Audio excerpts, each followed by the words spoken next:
I know this is a well-traveled road, but the 1990s were not exactly a spectacular decade for Spider-Man. Sure, sales at the beginning were through the roof, but they slowly began to taper off, and the tipping point for many fans throughout this was the interminably long storyline known as the Clone Saga. The Clone Saga was only supposed to last a few months, and wound up lasting a few years. So the long and short of this is that Peter Parker encountered a young man named Ben Reilly who it turns out was a clone of Peter, right down to his Spider-Man abilities. A major twist unfolded when DNA tests revealed that Ben was actually the original being and Peter was really the clone the whole time. This would lead to Ben Reilly taking over as Spider-Man while Peter Parker moved to Portland, Oregon with Mary Jane, who had recently found out she was pregnant. Basically, this was done to get Spider-Man back to basics by getting him out of married life and thus making him more relatable. Unfortunately, Marvel didn't take into account that many Spider fans had grown up reading Peter Parker pretty much their entire lives, and to find out he wasn't the real Spider-Man was incredibly distressing and aggravating. So they forced Marvel to basically call it audible. So it would eventually be revealed that previously thought deceased Norman Osborn was secretly manipulating things from afar. He altered the DNA tests, which actually revealed that Ben was the clone, killed Ben, who crumbled to dust, thus confirming Osborn's statement. And as for Peter and MJ's baby, well, it was said that the child was stillborn, however a panel seemed to indicate that it was actually abducted as part of another Osborn cover-up. It's been 25 years since those events took place, and outside of a few parallel universe stories, the young baby, named May after Peter's aunt, has never really been mentioned since. Anyway, Peter Parker would reassume the mantle of Spider-Man, which began to increase the stress on his relationship with Mary Jane. Also, Peter's beloved Aunt May died, revealing that she always knew that he was Spider-Man the whole time, in what was considered one of the high points of that storyline. The threat of Norman Osborn persisted as he wound up purchasing a large stake in the Daily Bugle, thus by extension making him Peter Parker's boss and setting him up by...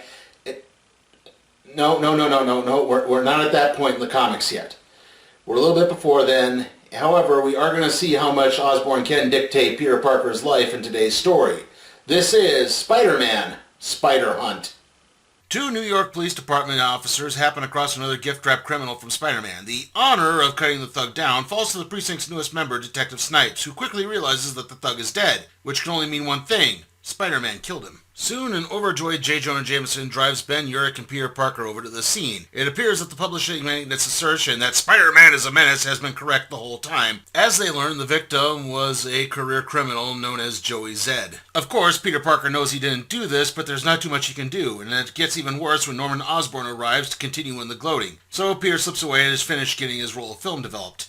As he trudges through the snowy New York City streets, Peter's spider sense goes off and he notices what appears to be the Green Goblin standing on a rooftop and preparing to drop a pumpkin bomb. Preparing for one final confrontation, Peter charges up the stairs of a nearby brownstone and changes into his spider gear, only to find the Goblin missing once he reaches the rooftop. Added to that, all of the commotion has brought the cops and Peter is forced to dodge bullets as Spider-Man flees the rooftop. Peter meets up with Mary Jane at a coffee house where they talk over what to do and she suggests hiring a private investigator, but that's interrupted by another Goblin sighting. Peter charges out into the snow only for the Goblin to disappear once more. With no other choice, Peter decides to go visit Oscorp headquarters, where Spider-Man proceeds to yank Norman Osborn out of the top of an elevator. You know, just ignore the fact that real elevator cars don't have escape hatches at the top. That was something the entertainment industry invented. Osborn is dragged to the roof of the skyscraper, but all he does is taunt Peter and then willingly throws himself over the edge. Knowing that a dead Osborn is going to lead to even more scrutiny, Peter uses his webbing to slow the CEO's descent. Still, it does look like he's been tormenting and attacking Osborn, so now Spider-Man has a bigger target on his back than ever. Spider-Man next pays a visit to Detective Snipes and leaves behind a webbing sample to test against the webbing found on Joey Zed. After that, it's time to heed MJ's advice and pay a visit to Detective Arthur Stacy. Arthur Stacy is the brother of George Stacy and thus the uncle of Peter's first love, Gwen Stacy. Since Spider-Man kinda played a bit of a role in both George and Gwen's death, there's obviously a bit of tension here. Also, along the way, Mary Jane decided to re-enroll in college courses, and one of her classmates just happened to be Arthur's daughter, Jill Stacy. Jill was recently sent to the hospital at some point. The next day at the Daily Bugle, Peter and Norman try to play nice around each other as Norman has brought his grandson Normie to the office. However, all of this is shattered by Joseph Robbie Robertson storming into J. Jonah Jameson's office to angrily tender his resignation. Knowing that Robbie is one of the few advocates Spidey has at the Bugle, Peter begs him to stay. Alas, it turns out that working for Norman Osborn has proved too much for Robbie. Even J. Jonah Jameson is upset about this. Next, Osborn targets Ben Urich, demanding that the reporter retract claims made in a book connecting Norman to the Green Goblin. Norman would rather Urich focus on finding the real Green Goblin instead. This gets interrupted by a large beef chuck named Sir crashing into Norman's office and attempting to grab Normie. With no other choice, Spider-Man must come to Norman Osborn's aid. However, this was all a ploy, though, as Sir grabs Spidey and takes off in a chopper.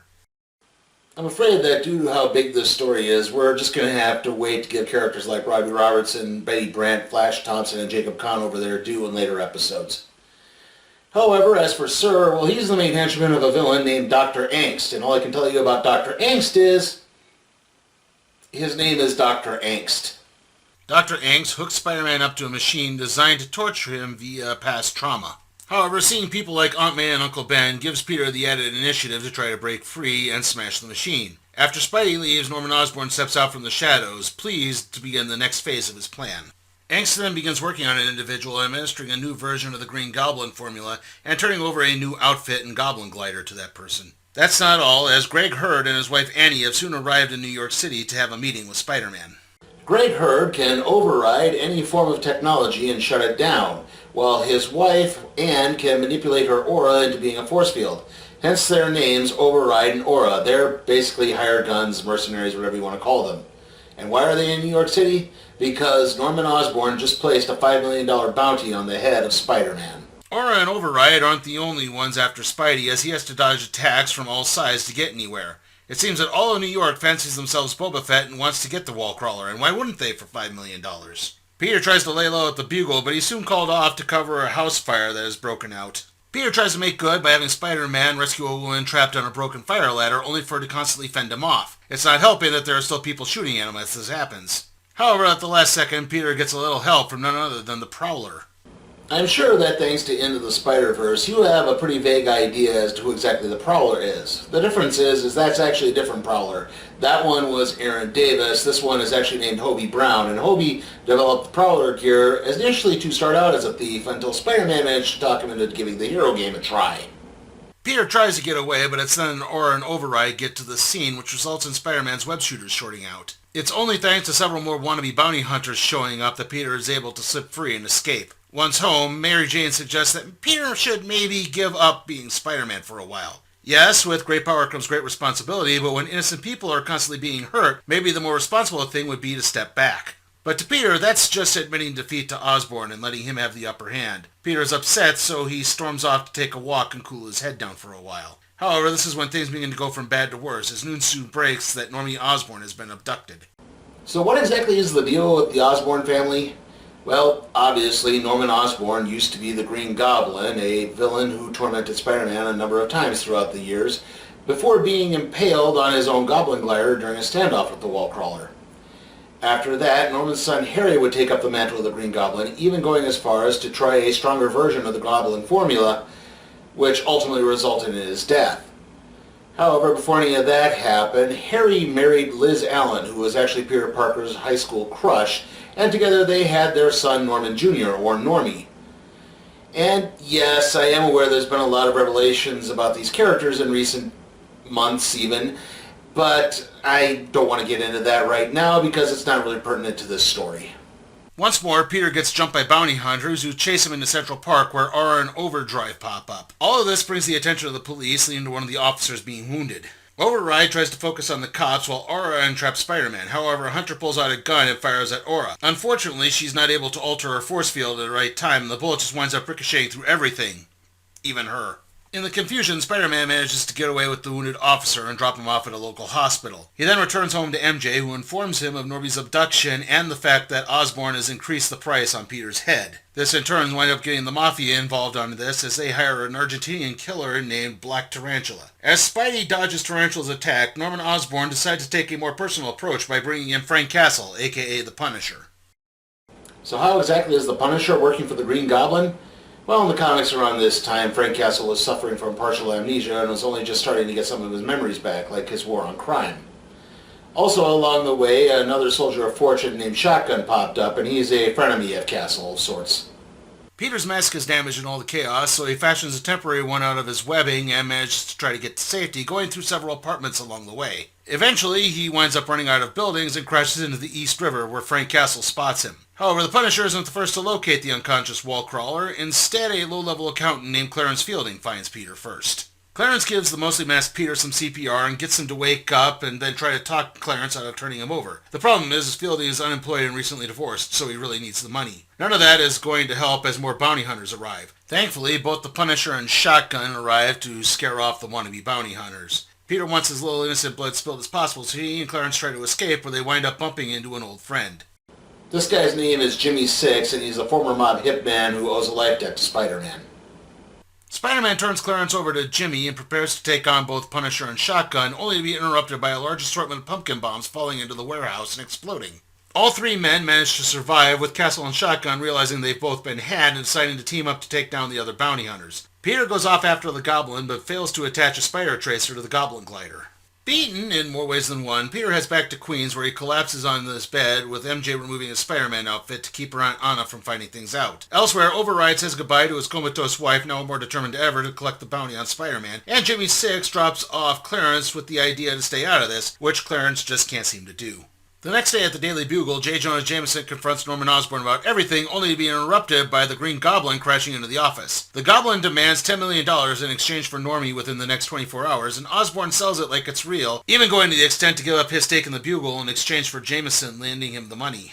Norman gathers what finances he can and goes to the George Brooklyn Bridge to make the delivery. Unsurprisingly, the Green Goblin double-crosses Osborn and grabs him instead. Spider-Man was laying under the bridge waiting for such a thing to happen and takes off in pursuit, determined to find out who is this new Green Goblin. It's just a robot. I know earlier there seemed to be an implication that it was Sir, Dr. Angst's assistant, but nope. Just a robot. Sir has completely vanished. Spider-Man chases the Goblin into a mannequin warehouse, only to find it slowing down as Override shows up to pull Osborn to safety. Eventually, the Goblin manages to get his glider flying again, and all of this is seen by Clarence, who follows the glider into a junkyard. Clarence manages to locate Normie and get him to safety, while Spider-Man and the Goblin duke it out. Eventually, the Goblin loses control of his glider and crashes into a nearby fuel tanker. In the fallout, Clarence and Override each get $100,000 for their activities, with Aura's medical bills also being covered. Spider-Man is still wanted for Joy Zed's murder, but for now, Peter is actually willing to lie low. We're not done yet, as we now have a tale dealing with two classic Spider-Man foes. The first is Maury Benj, who was a sailor exposed to radioactive ocean-based bacteria that turned him into a humanoid water creature dubbed Hydro Man, in an origin that somehow eerily echoes another classic Spider-Man villain, Flint Marko, the Sandman. Heck, Sandman and Hydro Man even merged at one point to become a creature called Mud Thing, in a story that's best left forgotten. As for the Sandman, well, he's actually been trying to go straight in recent years. He had briefly been a member of the Avengers, and he's currently working with a Soldier of Fortune group called the Wild Pack, led by a woman named Silver Sable. Peter continues to be upset that the authorities are still after Spider-Man, prompting MJ to once again suggest taking a break from the hero game. It's an idea that Peter is now a little bit more open to, but he just can't seem to find a way to apply it yet. From there, it's off to the Bugle, where a report comes in about Hydro Man hijacking a bus full of people and holding them hostage in a water tower, with the threat that they'll drown him if Spider-Man doesn't show up by sundown. So Peter has to suit up once more. However, Spider-Man is beaten to the punch by Sandman, who squares off with Hydro Man as Spidey works to free the hostages. There's just one little problem. They're all terrified of him. He has no other choice but to punch a hole in the wall of the water tower and then slip into a civilian outfit in order to escape amongst them. However, he winds up damaging his ankle in the process. As this happens, Sandman attempts to merge with Hydro Man again. He's not looking to recreate the Mud Thing, though. Instead, he's just providing a distraction so Silver Sable can blast the two with some liquid nitrogen. There's not much rest for Peter, though, as he and MJ soon find themselves attending a retirement party for Robbie Robertson. Along the way, the two discuss the idea of Spider-Man taking a break, but Peter just assuming a different identity in the meanwhile. Unfortunately, this is still being held back, as Peter's ankle is still in bad shape. Unfortunately, that doesn't translate to getting much rest, as Peter spots Dr. Calvin Zabo, aka the Marvel villain Mr. Hyde, entering the same hotel that the party is being held at. Peter doesn't have his gear with him, so he has no choice but to slip into the coat check room and swipe a jacket using the hood as a mask. Peter then tries to wall crawl by Zabo's window, but gets spotted and winds up squaring off with Mr. Hyde. Peter keeps making the same mistake of trying to attack with his bum ankle as he and Hyde brawl into an elevator and eventually spill out into the ballroom where the party is being held. However, enough commotion has been caused that the SWAT team arrives and is able to neutralize Mr. Hyde, while Peter was able to scoop a few picks, pleasing J. Jonah Jameson. As he and MJ head home, the two discuss possible new identities for Peter to assume. We'll get into those new identities a little bit later, but for now, let's see an adventure where Spider-Man goes into the negative zone to take on one of its most ruthless occupants, Blastar. Peter and Mary Jane are out on a lunch date when a large black hole appears in the middle of the street. Peter suits up and tries to keep three teens named Kara, Ben, and Duncan, as well as Kara's cat, from being sucked in. It doesn't work, and Spidey is soon forced to go in after them. Once inside, Spider-Man finds himself in the middle of a war zone where he spots the teens and their cat being taken hostage by forces led by Blastar. The leader of the other side, who is an individual named Dusk, works with Peter to help avoid the bad guys and explains that Blastar is planning an invasion of Earth. Unfortunately, Dusk gets wounded on the way back to the Rebel Force's headquarters. Dusk asks Spidey to take the costume, as it turns out that Dusk is a messianic figure to the Rebel Forces and has actually been passed around by several individuals. Peter is going to need it if he's going to get those teenagers back home. Meanwhile, the three teenagers and their cat are taken before Blastar, but the cat helps them stage an escape attempt as Spider-Dusk manages to teleport in and begin fighting with the tyrant. Dusk leads Blastar to where the power generators for his facility are located, and gets him to fire off a few inadvertent energy blasts, which causes the whole building to explode, with Dusk just barely managing to escape and meet with the teenagers outside. Dusk then uses his abilities to take everyone back to Earth, keeping the costume until the next wearer can be found. Upon making it home, Peter and MJ begin spitballing ideas for new identities, with MJ suggesting something based on Peter's prodigious intelligence. There's a good word beginning with the letter P, but she just can't seem to put her finger on it. All of that is halted when TV signals all throughout New York City are hijacked by a new villain with a Jefferson airplane fetish called the White Rabbit. She's managed to take two of the greatest heroes in New York City, the Grizzly and the Gibbon, hostage, and has put up a ransom of $1 billion for their release. Yeah, the Grizzly and the Gibbon are not exactly prominent heroes. Or prominent villains, for that matter. The Grizzly is Max Markham, a former professional wrestler who was given a bear-shaped exoskeleton that enhanced his strength, who basically acts like a poor man's version of another longtime Spider-Man foe, the Rhino. As for the Gibbon, well, he was a mutant born with the physical features of the aforementioned primate, who then took the same serum that enhanced the abilities of another longtime Spider-Man enemy, Kraven the Hunter, which enhanced his agility. Both these guys are really, really low-level villains, even once being a part of a team called the Legion of Losers, alongside other D-list villains, the Spot and Kangaroo. Due to the low status these two hold in, well, everyday life, no one is taking these demands very seriously, especially since Grizzly and Gibbon admit they're only doing this to try to land an action figure deal. Peter knows that he needs to help everyone, even these two, and prepares to head off. There's one problem. He left his Spider-Man outfit at home, so he's going to have to improvise once again. Thus, the White Rabbit finds her stronghold being invaded by none other than the amazing Bagman. This is a reference to the original symbiote costume saga when Peter left the creature with the Fantastic Four to be researched, and he had to borrow one of Johnny Storm's old Fantastic Four uniforms and a paper bag to conceal his identity. Bagman makes quick word of the White Rabbit's henchmen, who admit that she's just an heiress whose father cut her off from her finances. As this plays out, Grizzly and Gibbon manage to free themselves and KO the White Rabbit. They then offer to cut Bagman in on their action figure deal. Peter politely turns them down and returns home, where MJ has finished work on Peter's new costume. For now, Spider-Man is no more. It's time for Prodigy. Peter would eventually adopt the identities of Prodigy and Dusk alongside two others, Ricochet and the Hornet, before eventually clearing his name, returning to Spider-Man, and passing the alternate identities onto a group of teenagers who dubbed themselves the Slingers, in what was considered a rather bright spot for this time period. However, that's another story for another time. As we've now concluded our look at Spider-Man Spider Hunt, how exactly was it? Well, on the plus side, there's some really good artwork throughout this. It's very consistent. Even though it's a bunch of different artists, it all feels very consistent and very good storytelling. And I do think there's not too much of a jarring change in a bunch of them. Not to mention, there's some really good tension early on. Norman Osborn comes across like a real big threat, even though he's never the Green Goblin at all during any of this. You could still get that horrible menace feel, and the idea that this is just, everything is crashing down around Peter at this time. And, you know what? Like I said, this has some really good storytelling at first. And that leads into the downside, which is that there's just way too much filler. Plot threads introduced and just kind of dropped. Like, I get that maybe these pay off in later stories, but at the same time, it's like Arthur Stacy is introduced and then doesn't pop up again for like 4 more issues, and then doesn't pop up again at all. Black Tarantula is introduced as a major threat, he vanishes. Sir and Dr. Angst, gone. I mean, granted, some of those weren't exactly great villains, but you could have still done something to pay that off. And that just leads to a very uneven pacing, especially since, this is essentially two really big story arcs in one. I kind of wish they had taken, like, the alternate identity stuff, maybe ended with the Hydro Man, Sandman battle and shifted everything else over to another trade. Really, because that feels like it should be in its own collection. It just doesn't feel like it's part of the overall spider hunt motif, And, even then, like, the whole story with the White Rabbit, it just feels like it's a really bad joke that got tacked on at the last minute. Like, it just doesn't feel right. It just feels really uneven at the end. And that's why while this isn't entirely a bad story, I just can't fully recommend it. I am going to have to give Spider-Man Spider Hunt a D. And with that, let's see what we're doing next time on the Random Trade Review.